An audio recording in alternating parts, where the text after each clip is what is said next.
वाङ्मे मनसि प्रतिष्ठिता मनो मे वाचि प्रतिष्ठितम् आविराविर्मयेधि वेदस्य माणिस्थ श्रुतं मे मा प्रहसि रनेनाधीतेनाहोरात्रान् सन्ददामि ऋतं वदिष्यामि सत्यं वदिष्यामि तन्मामवतु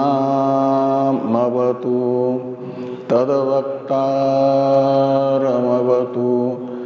अवतु माम् अवतु वक्तारम् अवतु वक्तारम्। ॐ शान्ति शान्ति शान्तिः। शङ्करं शङ्कराचार्यं केशवं बादरायणं सूत्रभाष्यकृतौ वन्दे भगवन्तौ पुनः पुनः। ईश्वरो गुरुरात्मेति मूर्तिभेदविभागिने व्योमवद्व्याप्तदेहाय दक्षिणामूर्तये नमः। ॐ शान्ति शान्ति शान्तिः।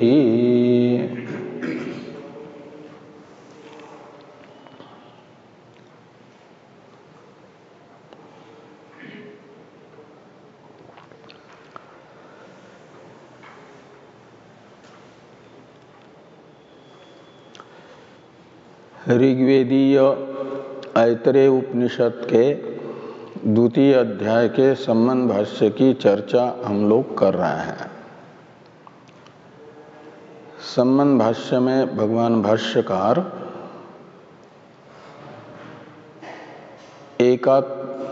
ब्रह्मात्म एकत्व में प्रथम अध्याय का तात्पर्य बता रहे हैं। बाकी प्रथम अध्याय के द्वारा उक्त जो अर्थ हैं वे सब ब्रह्मात्म एकत्व ज्ञान में उपयोगी साधन के रूप में कहे गए हैं।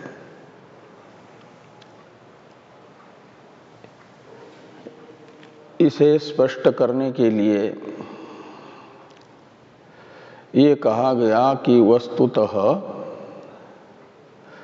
आत्मा प्रत्यक्ष प्रमाण या अनुमान प्रमाण का विषय नहीं है। न प्रत्यक्षेण नापि अनुमानेन ज्ञायते, ये सिद्धांति का कथन है। यदि तो पूर्व पक्षी ने शंका की थी आत्मा प्रत्यक्ष या अनुमान का विषय नहीं होगा तो श्रुति समम आत्मा इति विद्यात् इस वाक्य से आत्मा को विज्ञेय कैसे बता रही है? समत्व धर्म से।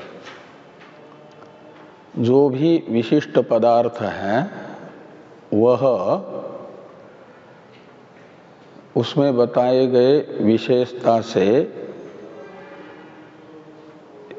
विशेषता को विषय करने वाले ज्ञान का विषय ही बनता है। तो समत्व रूप विशेषण आत्मा का सम आत्मा इति विद्यात् इस श्रुति में दिया गया है। और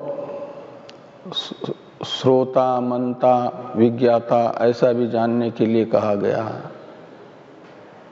तो इस श्रुति ने श्रोतृत्वादि विशेषताएं बताई है।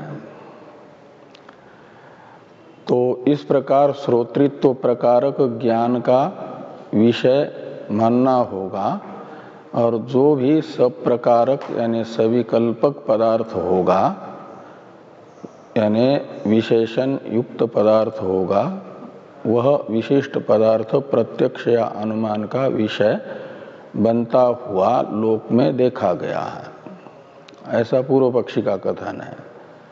अतः आत्मा भी श्रोतृत्वादि धर्म से विशिष्ट होने के कारण प्रत्यक्षादि प्रमाण का ही विषय माना जाए। और ये आपका कथन कि न प्रत्यक्षेण नापि अनुमानेन ज्ञायते, ये आपका कथन हो जाएगा इन श्रुतियों से विरुद्ध, नियम से विरुद्ध, क्योंकि श्रुति श्रोतृत्वादि धर्म विशिष्ट बता रही है, और जो विशिष्ट पदार्थ होगा, सविकल्पक पदार्थ होगा, वो सविकल्पक ज्ञान का विषय बनता है, ऐसा पूर्व पक्षी का कथन था। तो ननु इत्यादि भाष्य से, भाष्य के दो प्रकार से व्याख्यान टीका में टीकाकार ने किए हैं। पहले व्याख्यान के अनुसार तो ननु से सिद्धांत पक्ष प्रारंभ हो जाता है, पूर्व पक्ष की आशंका का निराकरण करने वाला। और दूसरे व्याख्यान के अनुसार ननु यह वाक्य है आपके पूर्व पक्ष के शंकांतर्गत ही। और किम अत्र विषमम पश्यसि, यहाँ से सिद्धांत भाष्य प्रारंभ होता है द्वितीय व्याख्यान के अनुसार। और ये ननु श्रोतृत्वादि धर्मवान आत्मा अश्रोतृत्वादि च प्रसिद्धम, द्वितीय व्याख्यान के अनुसार भाष्य में आत्मनः के जगह पाठ रहेगा अनात्मनः। यहाँ तक का ग्रंथ पूर्व में जो शंका बताई है उसी शंका के साथ होगा।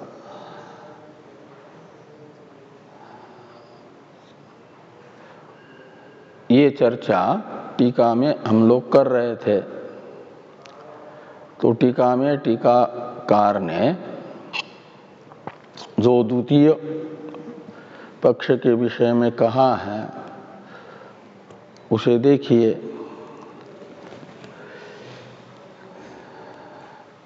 द्वितीय पक्ष थोड़ा एक दो वाक्य हम लोग पढ़े थे टीका में, लेकिन स्पष्ट नहीं हो पाया था ना, तो इसे शुरू से ही देखिए।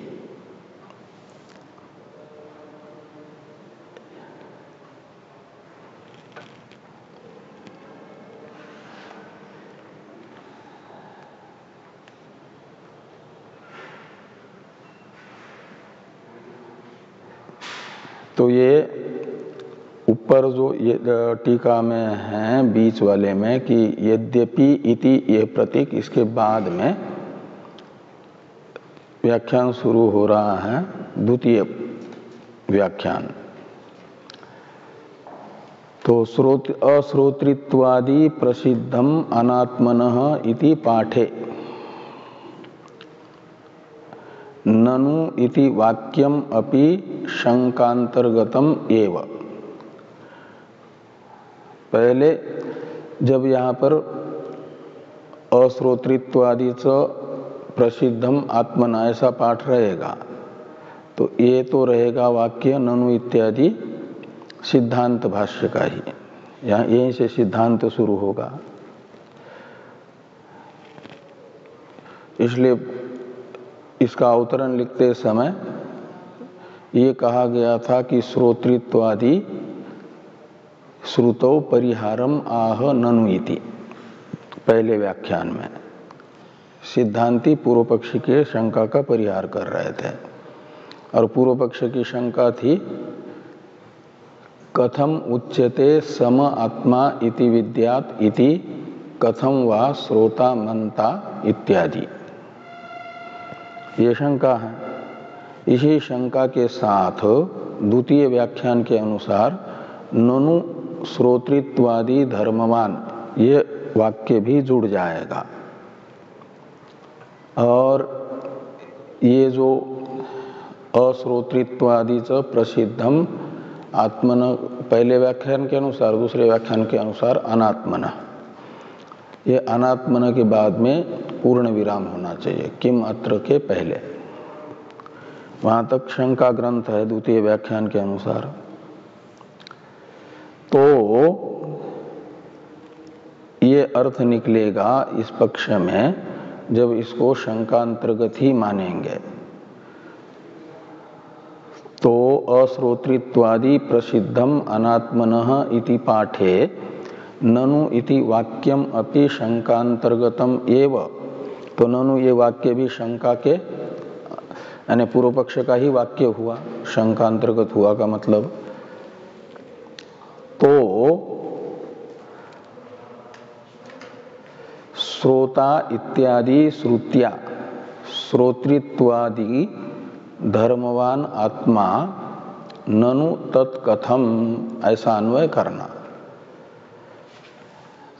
तो ये जो श्रोता मनता इत्यादि श्रुति के द्वारा आत्मा को श्रोतृत्वादि धर्मवान बताया गया है, श्रोता मनता विज्ञाता इत्यादि श्रुति ये बता रही है कि श्रोतृत्वादि धर्म वाला आत्मा है। ननु तत्कथम, तो पूर्व पक्षी कहते हैं कि हमारी आशंका है कि तत्कथम, ये कैसे संभव है, श्रोतृत्वादि धर्म आत्मा के हैं, ये इस प्रकार का अन्वय करना पूर्व वाक्य के साथ ही इस शंका वाक्य का।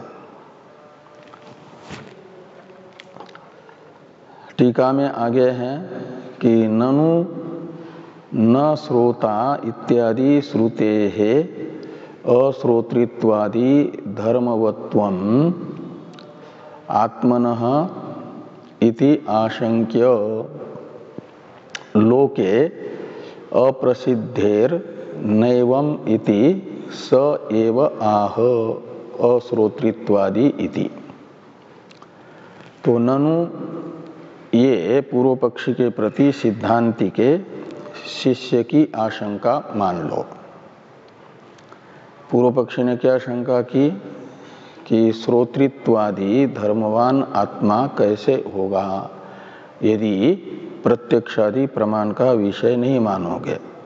तो श्रोतृत्वादि धर्मवान कैसे होगा का मतलब सविकल्पक आत्मा को कैसे माना जाएगा, श्रोतृत्वादि आत्मा के धर्म कैसे मानोगे।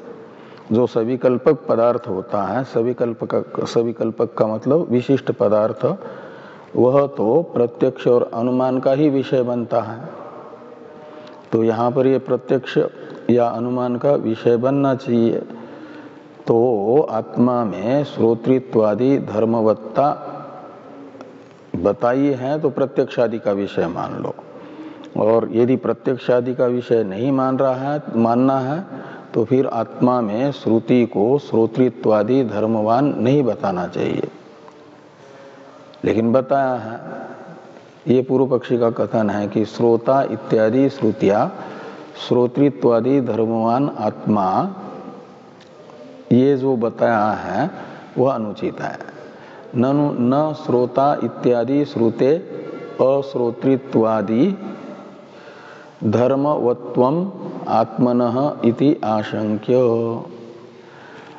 इधर तो श्रोतृत्वादि धर्मवान भी बता रही है श्रुति और अश्रोतृत्वादि धर्मवान भी बता रही है, ये सिद्धांति के शिष्य की शंका होगी।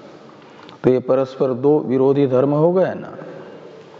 तो दो विरोधी धर्म एक आत्मवस्तु में कैसे रहेंगे, श्रोतृत्व और अश्रोतृत्व। इस प्रकार की आशंका पूर्व पक्षी के प्रति सिद्धांति के शिष्य ने जब की तो पूर्व पक्षी सिद्धांति की आशंका का निराकरण कर रहे हैं। किससे? तो इस वाक्य में जो अश्रोतृत्वादि च प्रसिद्धम अनात्मना ऐसा पाठ रहेगा ना, ये वाक्य सिद्धांति के शिष्य की आशंका का पूर्व पक्षी के द्वारा किए गए समाधानात्मक है। इसलिए लिखते हैं कि लोके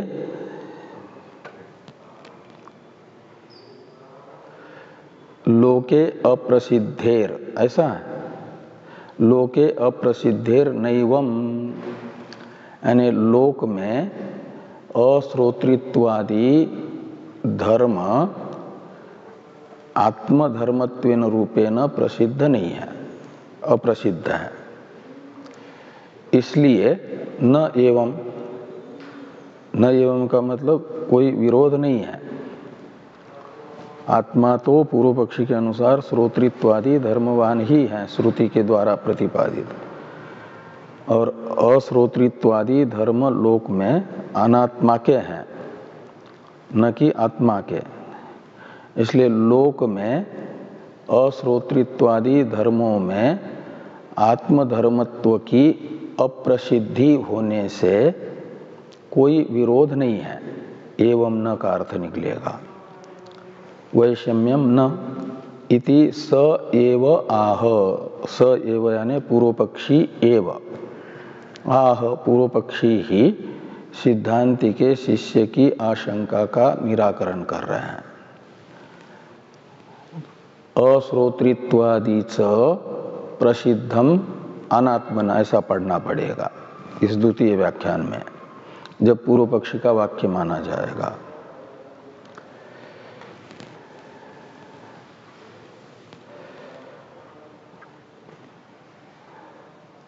अब किम अत्र विषमम पश्यसि, ये जो वाक्य हैं यहाँ से सिद्धांति का ग्रंथ शुरू हो जाता है।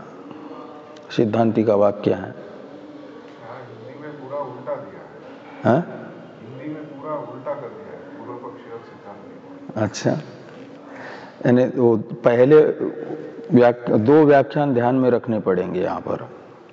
पहले व्याख्यान के अनुसार तो फिर यहाँ सिद्धांत ही का वाक्य है, और दूसरे व्याख्यान के अनुसार ये पूर्व पक्ष का है। ऐसा हिंदी तो हमने देखा नहीं, न देखते हैं, ऐसा होगा तब तो ठीक है।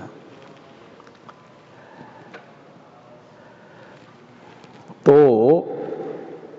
ये यदि शंका वाक्य समझ में आ गया, यदि तो किम अत्र विषमम पश्यसि, यहाँ से द्वितीय व्याख्यान के अनुसार सिद्धांत भाष्य प्रारंभ हो रहा है। इसका अवतरण लिखते हैं किम अत्र इत्यादि का टीकाकार, कि उभयोरपि आत्मधर्मत्व श्रवणे समाने अन्यतरस्य अनात्मधर्मत्व अभिधानम अयुक्तम इति सिद्धांति दूषयति किमत्र इति। तो ये कहते हैं कि उभयोरपि आत्मधर्मत्व श्रवणे, उभय शब्द से लेना श्रोतृत्वादि अश्रोतृत्वादि, श्रोतृत्वादि कोटि और अश्रोतृत्वादि कोटि, ये दो धर्म है ना, दो पक्ष हैं, और दोनों को भी आत्मधर्मत्वेन रूपेण श्रुति बता रही है। इसलिए कहते हैं दोनों में आत्मधर्मत्व श्रुति के द्वारा प्रतिपादित होने पर श्रवणे समाने सति, ये सती सप्तमी है। जैसा श्रोता मनता यह श्रुति आत्मा को श्रोतृत्वादि धर्मवान बता रही है, ऐसा न श्रोता न मनता यह श्रुति अश्रोतृत्वादि धर्मवान बता रही है आत्मा को ही। इस प्रकार दोनों में आत्मधर्मत्व श्रुति के द्वारा एक जैसा ही प्रतिपादित होने से होने पर क्या होगा कि अन्यतरस्य अनात्मधर्मत्व अभिधानम अयुक्तम। तो इन दो में से दोनों श्रुति के द्वारा आत्मधर्मत्वेन रूपेण प्रतिपादित हैं, तो अन्यतर का अर्थ हुआ दोनों में से एक। और वे कौन? पूर्व पक्षी किसको अनात्म धर्म मानना चाह रहे हैं? अश्रोतृत्वादि को। तो अश्रोतृत्वादि को अनात्मा का धर्म स्वीकार करना अयुक्त है, गलत है। इस प्रकार ये पूर्व पक्ष की शंका हुई। ये सिद्धांती कहेंगे पूर्व पक्षी को समाधान करते समय कि जब दोनों को भी श्रुति बता रही है आत्मधर्म के रूप में, तो उनमें से एक को आत्मधर्म मानना आपके श्रोतृत्वादि को, और अश्रोतृत्वादि को अनात्मा का धर्म मानना, यह अनुचित है, अयुक्त है। इति सिद्धांती दूषयति। इस प्रकार इसे ध्यान में रख करके सिद्धांती पूर्व पक्ष के मत में दोष बता रहे हैं द्वितीय व्याख्यान में कि किम अत्र विषमम पश्यसि। पश्यसि का कर्ता होगा त्वम, तो त्वम अत्र विषमम किम पश्यसि, ऐसा अन्वय करिए कि अत्र का अर्थ है श्रोतृत्वादि अश्रोतृत्वादि उभय में आत्मधर्मत्व श्रवण समान होने पर। ये अत्र शब्द का ही भाष्यस्थ टीका में अश्रोतृत्व क्या नाम वो उभयोरपि आत्मधर्मत्व श्रवणे समाने, इतना अर्थ किया था टीकाकार ने भाष्यस्थ अत्र शब्द का। इसलिए वही अर्थ लेना यहाँ पर अत्र शब्द का। तो दोनों को आत्मधर्मत्वेन रूपेण श्रुति समान रूप से बता रही है, तो विषमम किम पश्यसि, तो एक को आत्मधर्म और दूसरे को अनात्म धर्म क्यों मान रहे हो? जब श्रुति बता रही है दोनों भी आत्मधर्म है, तो ये श्रुति विरुद्ध निर्णय करना हुआ ना, देखना हुआ ना। तो श्रुति विरुद्ध दर्शन क्यों कर रहे हो तुम? का मतलब श्रुति विरोध उपस्थित होगा पूर्व पक्ष के मत में, ये यहां पर बताया गया। अब भाष्य में जो यद्यपि इत्यादि दूसरा वाक्य है, इसका अवतरण लिखते हैं टीकाकार द्वितीय व्याख्यान के अनुसार। एक बार तो पहले यद्यपि आया ही था, वही सब चल रहा है द्वितीय प्यारे से। यद्यपि एक पहले बार जहां आया ना बीच में, वहां तक प्रथम व्याख्यान था, और उस यद्यपि के बाद वाले टीका में वो द्वितीय व्याख्यान है भाष्य का। उसी के अनुसार ये वही प्रतीक दो बार दिख रहा है टीका में। तो अब यद्यपि का अवतरण देखिए। ननु लोक प्रसिद्धि बलात् अनात्म धर्मत्व निश्चयात् न वैषम्यम इति आशंक्य निराकरोति यद्यपीति। तो ननु यानी आशंका है, ये पूर्व पक्षी के द्वारा आशंका का अनुवाद करके निराकरण सिद्धांति करेंगे। पूर्व पक्ष की शंका का अनुवाद है कि लोक प्रसिद्धि बलात् अनात्म धर्मत्व निश्चयात् न वैषम्यम, ये कौन कहेंगे? पूर्व पक्षी कहेंगे। न वैषम्यम इति आशंक्य, इतना तो पूर्व पक्षी के आशंका का अनुवाद है, सिद्धांति के द्वारा किया गया। और निराकरोति, ये भी सिद्धांति ही निराकरण कर रहा है। निराकरोति का कर्ता भी होगा सिद्धांति। तो सिद्धांति निराकरोति, पूर्व पक्षी की इस आशंका का सिद्धांती निराकरण करते हैं। पूर्व पक्ष की शंका क्या होगी कि लोक प्रसिद्धि बलात्, लोक प्रसिद्धि के सामर्थ्य से अश्रोतृत्वादि को अनात्म धर्म के रूप में निश्चित किया हमने। लौकिक प्रमाण बता रहा है कि अश्रोतृत्वादि अनात्मा घटादि के धर्म है। इसे इस लौकिक प्रमाण के आधार पर हम अश्रोतृत्वादि अनात्म धर्म है इस निश्चय पर पहुंचे हैं। इसलिए क्या होगा कि यदि कोई भी प्रमाण न होता, अनात्म धर्म अश्रोतृत्वादि को बताने वाला यदि कोई भी आधार न होता, तब तो आत्मधर्म ही मानना होता। और आत्मधर्म होता हुआ भी केवल हम श्रोता ही आत्मा को मानते, आत्मा में श्रोतृत्वादि स्वीकार करते, अश्रोतृत्वादि स्वीकार न करते तो विषमता आ जाती। लेकिन ऐसा नहीं है, हमारे कथन में आधार है, वो आधार है लोक प्रसिद्धि। ये पूर्व पक्षी ने बताया कि लोक प्रसिद्धि बलात् अनात्म धर्मत्व निश्चयात्, यानी अश्रोतृत्वादि में अनात्म धर्मत्व का निश्चय हुआ लोक प्रसिद्धि से। इसलिए न वैषम्यम, इसलिए हमारे मत में वैषम्य नामक दोष नहीं आएगा, विरोध नामक दोष नहीं आएगा। इति आशंक्य, इस प्रकार की आशंका यदि पूर्व पक्षी करते हैं तो सिद्धांती उसका निराकरण करते हैं। निराकरोति यानी सिद्धांती निराकरोति, ऐसा लगाना। तो भाष्य में है यद्यपि तव न विषमम तथापि मम तु विषमम प्रतिभाति।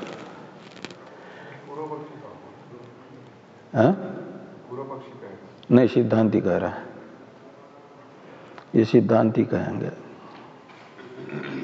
लोक प्रसिद्धि तो पूर्व पक्षी मान रहा है। हाँ, तो ये तो शंका थी ना, यहां तक इस शंका का उत्तर है निराकरण। तो लोक प्रसिद्धि बलात् अनात्म धर्मत्व निश्चयात् न वैषम्यम, न वैषम्यम ये कौन कहेंगे? पूर्व पक्षी।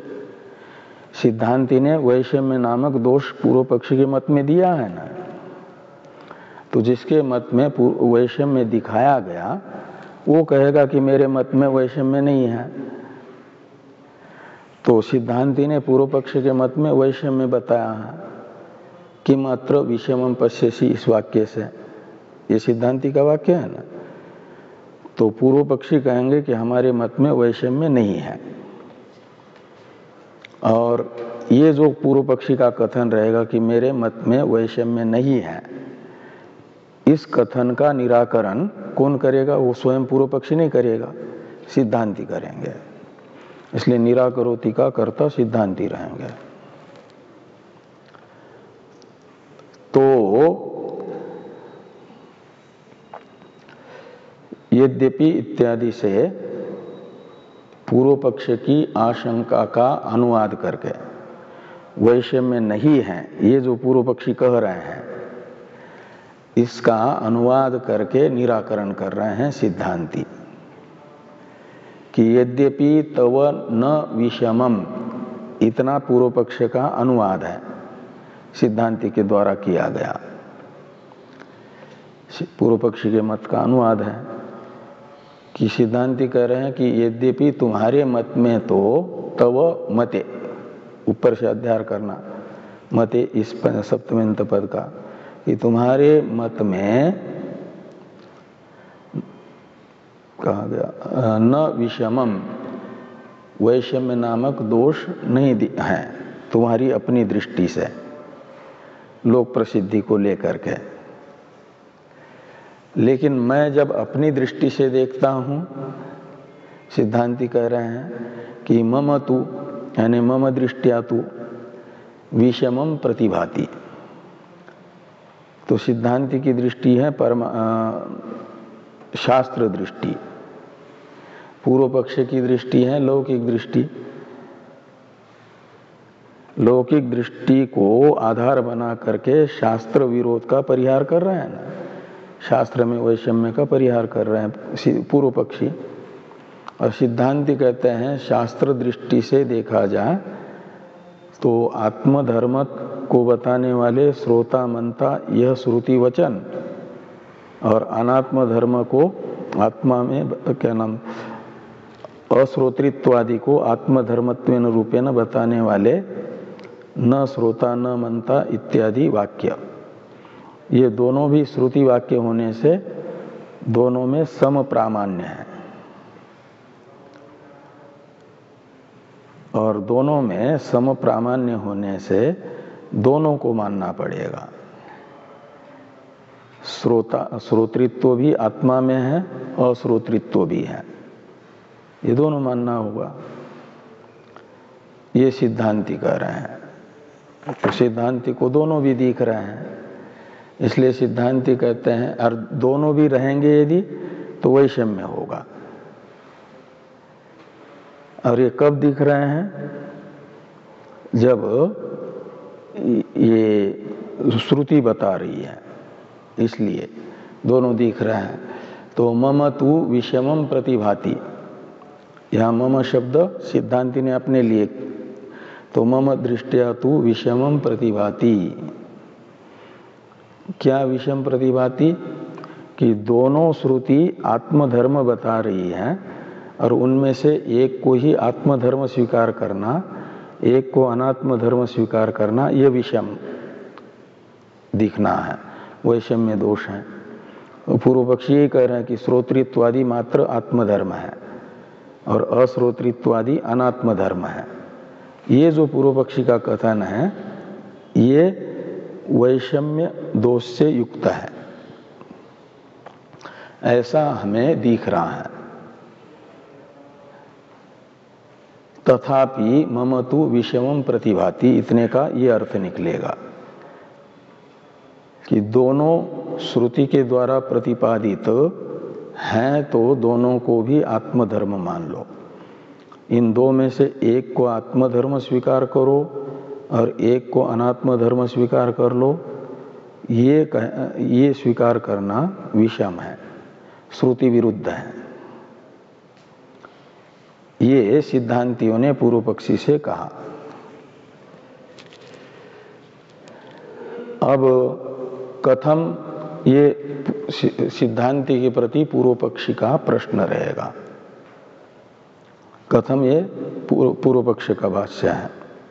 इसका अवतरण लिखते हैं कि अश्रोतृत्वादेः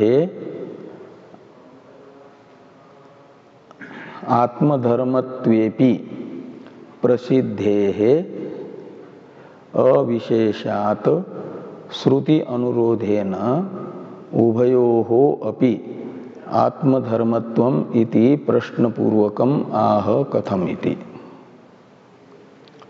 तो ये कहते हैं कि अश्रोतृत्वादेः आत्मधर्मत्वेपि प्रसिद्धे, तो अश्रोतृत्वादि में आत्मधर्मत्व की भी प्रसिद्धि होने से, जैसे श्रोतृत्वादि आत्मधर्मत्वेन रूपेण प्रसिद्ध हैं, ऐसे अश्रोतृत्वादि भी आत्मधर्मत्वेन रूपेण प्रसिद्ध होने से इनकी भी प्रसिद्धि है आत्मधर्मत्वेन रूपेण। प्रसिद्धे अविशेषात्, तो श्रुति अनुरोधेन, तो श्रुति के अनुरोध से उभयो अपि आत्मधर्मत्वम, तो उभयोरपि यानी श्रोतृत्वादि अश्रोतृत्वादि इन दोनों में भी आत्मधर्मत्वम, दोनों में आत्मधर्मत्व है, इस बात को प्रश्न पूर्वकम आह, आह का कर्ता सिद्धांति है और केवल कथम ये प्रश्न रहेगा पूर्व पक्ष का, इसलिए कहते हैं प्रश्न पूर्वकम आह। तो यद्यपि इत्यादि वाक्य से सिद्धांति ने ये कहा, सिद्धांति ने ये कहने का प्रयास किया कि श्रोतृत्वादि के तरह अश्रोतृत्वादि भी आत्मधर्म है। और पूर्व पक्षी ने पूछा कि अश्रोतृत्वादि में आत्मधर्मत्व कैसे है, ये कथम, इससे प्रश्न हुआ। सिद्धांति इसको समझा रहे हैं पूर्व पक्षी को कि अश्रोतृत्वादि भी आत्मधर्म कैसे है। तो कथम इसके बाद में जो यदा असौ श्रोता इत्यादि जो वाक्य हैं, इसका अर्थ प्रथम व्याख्यान और द्वितीय व्याख्यान दोनों में एक जैसा ही होगा। ये टीकाकार लिखते हैं कथम के बाद में कि इतरत सर्वम समानम। इतरत कौन हुआ? ये यदा असो श्रोता इत्यादि वाक्य, ये सब का सब प्रथम व्याख्यान और द्वितीय व्याख्यान में एक जैसा ही है, यानी एक ही अर्थ निकलेगा। इतने का खाली पूर्व पक्ष का वाक्य है कि सिद्धांत का वाक्य है, इस विषय में चर्चा हुई, ये दो पंक्ति के विषय में। अब यदा असौ इत्यादि भाष्य की अवतरण टीका है, इसे देखिए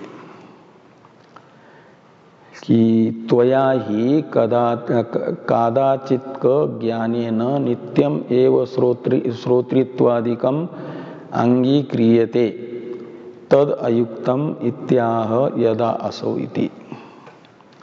सिद्धांति पूर्व पक्षी से ये कह रहे हैं यदा असौ इत्यादि वाक्य से। सिद्धांति जो कह रहे हैं उसे अवतरण टीका में टीकाकार ने कहा कि पूर्व पक्षी सिद्धांति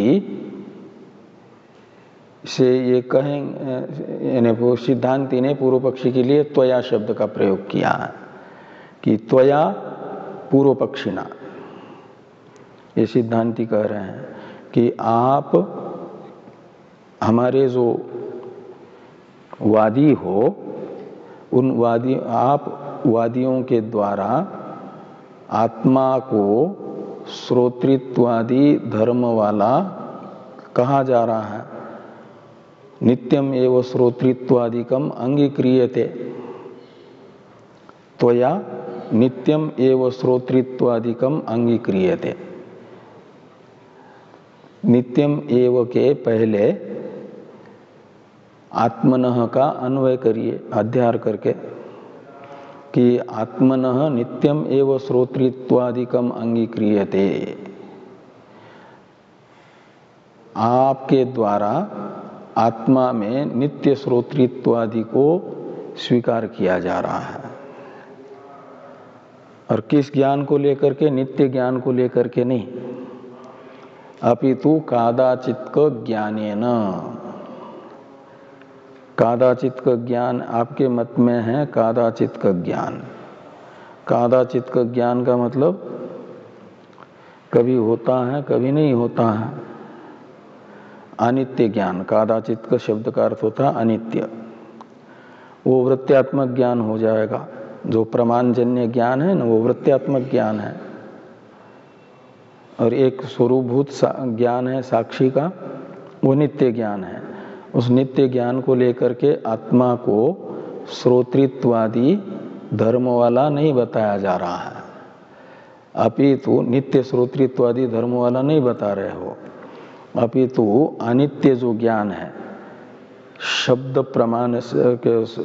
प्रमाण से श्रोत्र इंद्रिय के माध्यम से हुआ जो ज्ञान, श्रावण प्रत्यक्ष जिसको कहा जाएगा, वो श्रावण प्रत्यक्ष जिसको हो रहा है वो श्रोता। वो तो शब्द और श्रवण इंद्रिय दोनों के संबंध से होने वाला ज्ञान हुआ ना, तो जन्य ज्ञान हुआ, कादाचित् का ज्ञान हुआ। तो कादाचित् का ज्ञानेन यानी जन्य ज्ञानेन नित्यम एव श्रोतृत्वादिकम त्वया अंगीक्रियते। आत्मा में नित्य श्रोतृत्वादि आप स्वीकार कर रहे हो, जो तद अयुक्तम यानी श्रोतृत्वादि को नित्य स्वीकार करना अनुचित है, युक्ति विरुद्ध है। तद अयुक्तम, तद अयुक्तम का मतलब श्रोतृत्वादि में नित्य आत्मधर्मत्व अंगीकार करना अनुचित है, युक्ति विरुद्ध है। इस अभिप्राय से ये वाक्य है भाष्य में कि यदा असौ श्रोता तदा न मनता, तदा न मनता, इसके बाद में थोड़ा टीकाकार शेष करने के लिए कहते हैं तदा न मनता। यदा असो श्रोता तदा न मनता, तो मनता और यदा च, इन दोनों के बीच में, यदा के और मनता के बीच में इतना जोड़ना है। टीका में लिखा कि न मनता इति अनंतरम न तो नित्यम एव श्रोता मनता वा इति शेषः। तो यदा असो मनता, यदा असो श्रोता तदा न मनता न तु नित्यम एव श्रोता मनता च, ऐसा अन्वय करिए। तो क्या अर्थ निकलेगा कि जब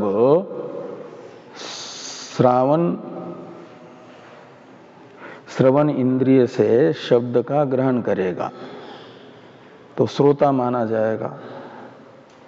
तो यदा, और उसे श्रावण प्रत्यक्ष होगा, शब्द का ज्ञान होगा न श्रवण इंद्रिय से, तो श्रोता कहा जाएगा। तो जब ये श्रोता रहेगा यानी श्रोतृत्व धर्म से युक्त रहेगा, अनित्य ज्ञान को लेकर के, अनित्य श्रवण इंद्रिय से हुए शब्द विषयक ज्ञान को लेकर के श्रोता होगा, उस समय वह मनता नहीं है, यानी मानस प्रत्यक्ष नहीं होगा। उस समय मनन का कर्ता नहीं रहेगा, क्योंकि युगपत मन में एक ही वृत्ति होती है। जब श्रवण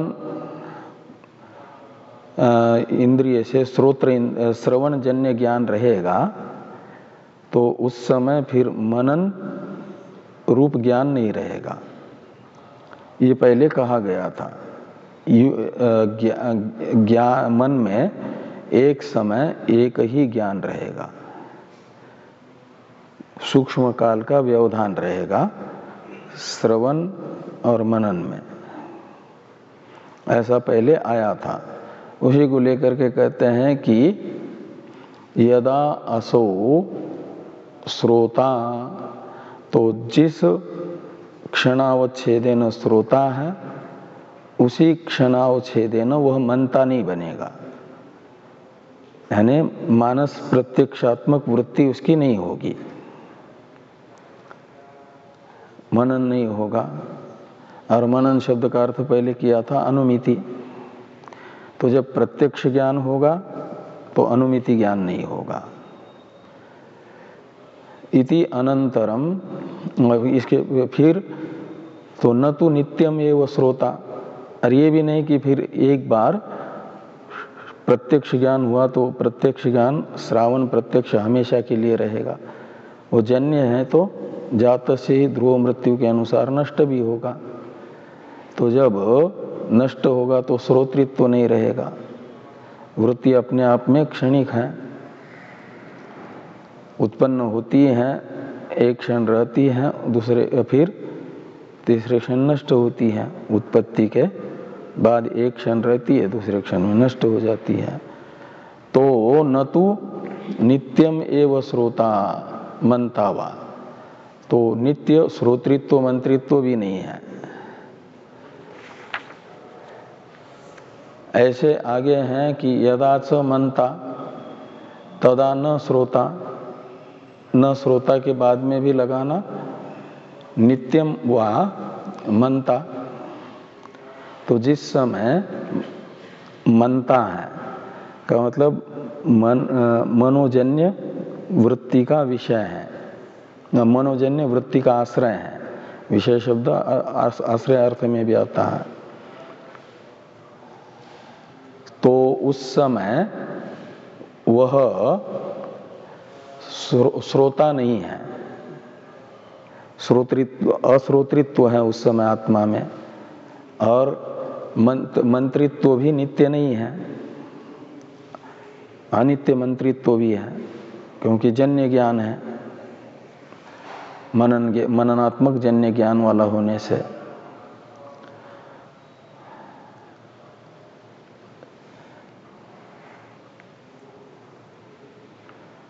तत्र एवं सति पक्षे श्रोता मनता पक्षे न श्रोता नापि मनता। तो तत्र एवं सति यानी इस प्रकार का निश्चय हो जाने पर ये निश्चित होगा कि आत्मा में पक्षे, ये शब्द दैशिक पक्ष को लेकर के नहीं, कालिक पक्ष को लेकर के है।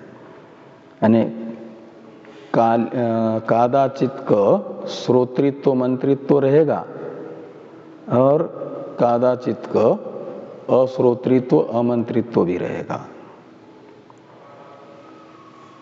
कभी श्रोता मनता भी होगा तो कभी अश्रोता अमनता भी रहेगा आत्मा ही।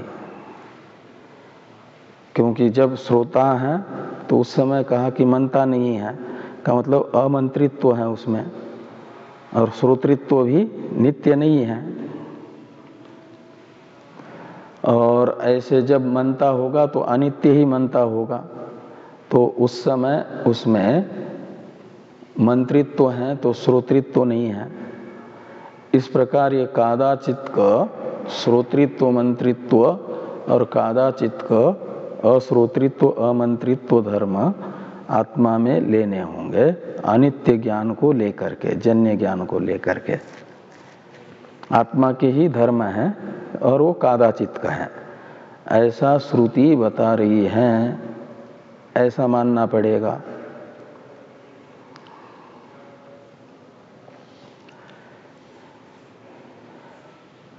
और योगपद्य ये दोनों परस्पर विरोधी धर्म रह सकते हैं एकत्र, लेकिन युगपद नहीं रह सकते। जैसे अंधकार और प्रकाश एक साथ नहीं रह सकता एक स्थान पर, एक कालावच्छेदेन, लेकिन रात्रि में अंधकार दिन में प्रकाश, ये एक स्थान में रह सकता है ना। काल भेद से रह सकता है। जैसे अभी रात में जो अंधेरा था यहाँ, वो इस समय अंधेरा नहीं है, प्रकाश है। दिन में प्रकाश, रात में अंधेरा, एक ही स्थान में रह सकता है कि नहीं रह सकता है। तो अंधेरा और प्रकाश ये दोनों विरोधी होने पर भी एक स्थान में रह रहे हैं काल भेद से। ऐसे एक ही आत्मा में काल भेद से श्रोतृत्व मंत्रित्व आदि भी रहेगा और अश्रोतृत्व अमंत्रित्व आदि धर्म भी रहेगा। ये यहाँ पर बताया गया कि तत्र एवं सति पक्षे श्रोता मनता पक्षे न श्रोता नापि मनता। तो जो श्रुति बता रही है श्रोता मनता और न श्रोता न मनता, इन दोनों श्रुतियों की उपपत्ति होगी।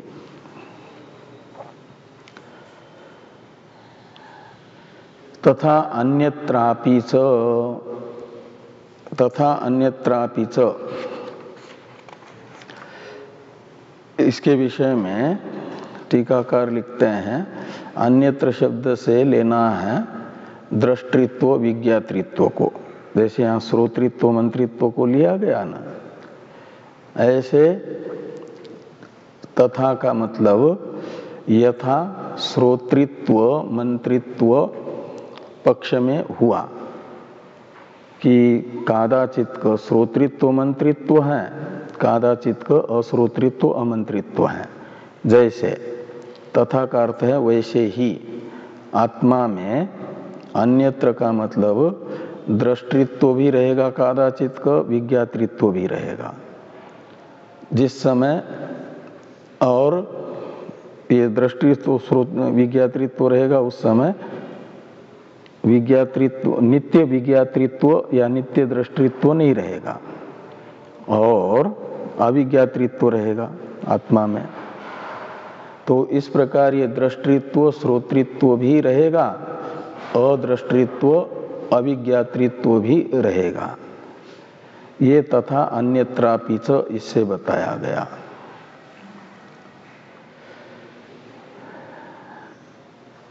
ये कह करके यहाँ तक वो वैषम्य नामक जो दोष पूर्व पक्ष के मत में सिद्धांति ने बताया था, वह सिद्धांति के पक्ष में वैसा ही रहा। अब पूर्व पक्षी यदा एवं इत्यादि से आगे वो तो संशय इत्यादि से वो शंका करेंगे। उससे पहले देखिए कि यदा एवं इत्यादि जो भाष्य हैं इसकी अवतरण टीका को देखिए। श्रोतृत्वादेहे पाक्षिकत्वं दृष्टान्तेन स्पष्टीकरोति यदा देवदत्त, वो तो यदा देवदत्त इसका अवतरण है। इस वाक्य का कोई अवतरण नहीं है, यदा एवं इत्यादि का सीधा ही भाष्य देखिए कि यदा एवं तदा श्रोतृत्वादि धर्मवान आत्मा अश्रोतृत्वादि धर्मवान वा इति संशय स्थाने कथम तव न वैषम्यम।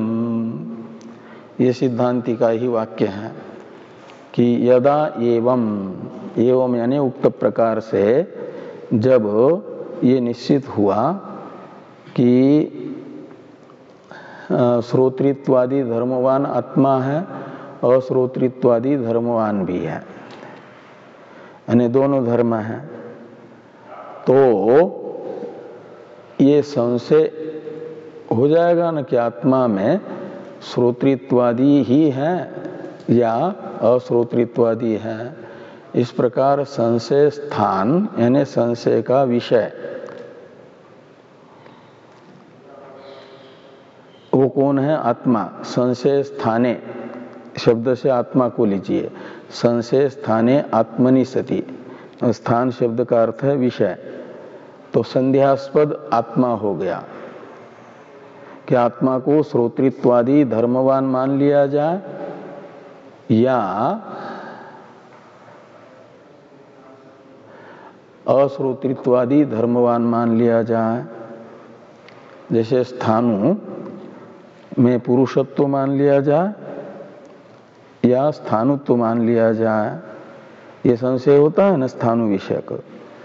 ऐसे आत्म विषय के संशय रहेगा कि आत्मा श्रोतृत्वादि धर्म वाला है या अश्रोतृत्वादि धर्म वाला है।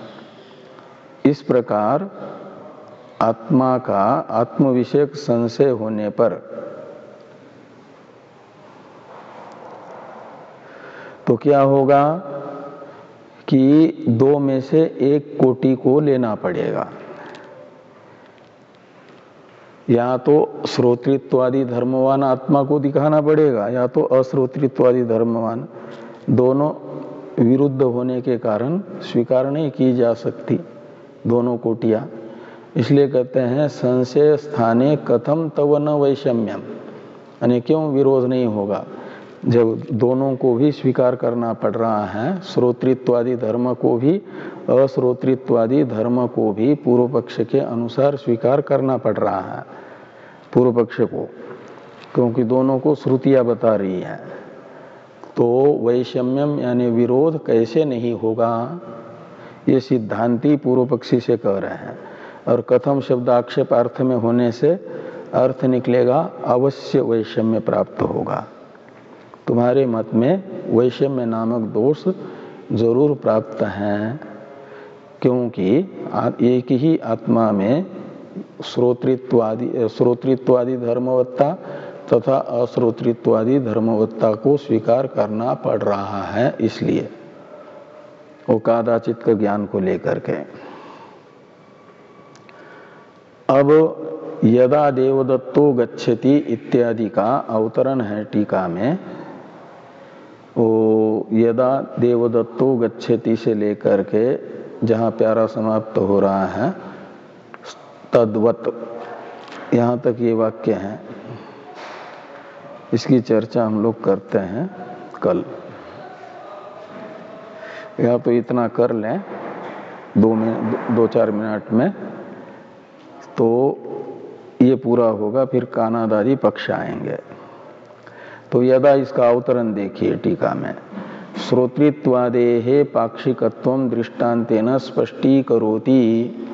तो श्रोतृत्वादि में पाक्षिकत्व यानी श्रोतृत्वादि भी रहेंगे, अश्रोतृत्वादि भी रहेंगे, इसलिए दोनों में पाक्षिकत्व स्वीकार करना पड़ेगा ना। इसे स्पष्ट करने के लिए दृष्टांत वाक्य है, यदा देवदत्तो गच्छति तदा न स्थाता गन्तैव। तो जब देवदत्त गमन क्रिया करता है उस समय उसमें स्था गति निवृत्तो धातु का जो अर्थ है गति की निवृत्ति रूप, वह गति निवृत्त्यात्मक स्थान क्रिया नहीं है।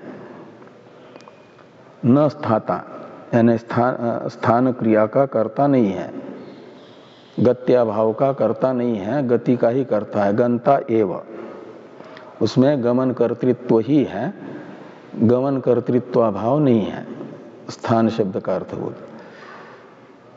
और यदा तिष्ठति, और जिस समय वो स्थिर है एक जगह, उस समय तदा न गंता, वो गमन क्रिया का कर्ता नहीं है, स्थाता ही कहलाता है।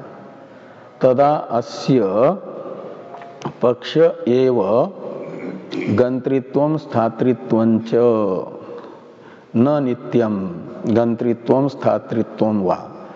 तो इस अवस्था में तदा का अर्थ निकलेगा अस्य यानी देवदत्तस्य। ये मानना पड़ेगा कि पाक्षिक ही गंतृत्व है, पाक्षिक ही स्थातृत्व है, न तो नित्य गंतृत्व है उसमें, न तो नित्य स्थातृत्व है। तद्वत यानी ऐसे ही आत्मा में भी नित्य श्रोतृत्वादि भी नहीं है और आत्मा में नित्य अश्रोतृत्वादि भी नहीं है, अपितु पाक्षिक श्रोतृत्वादि पाक्षिक ही अश्रोतृत्वादि भी है। ये यहाँ पर बताया गया। और जब पाक्षिक मानेंगे तो जो पूर्व पक्ष के मत में विरोध उपस्थित हो रहा था वो विरोध बना रहेगा। दोनों में आत्मधर्मत्व तो बताया जा रहा है, तो दोनों में से किसी एक को ही आत्मधर्म मानना और बाकी को अनात्म धर्म मानना, अश्रोतृत्वादि को, ये वैषम्य है। तथा तद्वत का अर्थ करते हैं तथैव श्रोतृत्वादिकम अपि न नित्यम। आत्मा का श्रोतृत्वादि धर्म नित्य नहीं है, पाक्षिक है। तो उस पाक्षिक श्रोतृत्वादि धर्म को नित्य स्वीकार करना ये विरोध है, वैषम्य है। अब अत्र कानादादय पश्यन्ति, इससे तार्किकों के मत का उत्थापन करके उसमें विरोध दिखाया जा रहा है। इसकी चर्चा हम लोग करेंगे कल। ओम वाङ्मे मनसि प्रतिष्ठिता मनो मे वाचि प्रतिष्ठितम् आविराविर्म एधि वेदस्य म आनिस्थ श्रुतं मे मा प्रहासि रनेनाधीतेनाहोरात्रान् सन्ददामि ऋतं वदिष्यामि सत्यं वदिष्यामि अनमामवतु तद्वक्तारमवतु अवतु माम् अवतु वक्तारम् ओ अवतु वक्तारम् ओम शांति शांति शांति। शंकरं शंकराचार्यं केशवं बादरायणं सूत्रभाष्य कृतौ वंदे भगवन्तौ पुनः पुनः। ईश्वरो गुरुरात्मेति मूर्तिभेद विभागिने व्योमवद्व्याप्तदेहाय दक्षिणामूर्तये नमः। ओम शांति शांति शांति।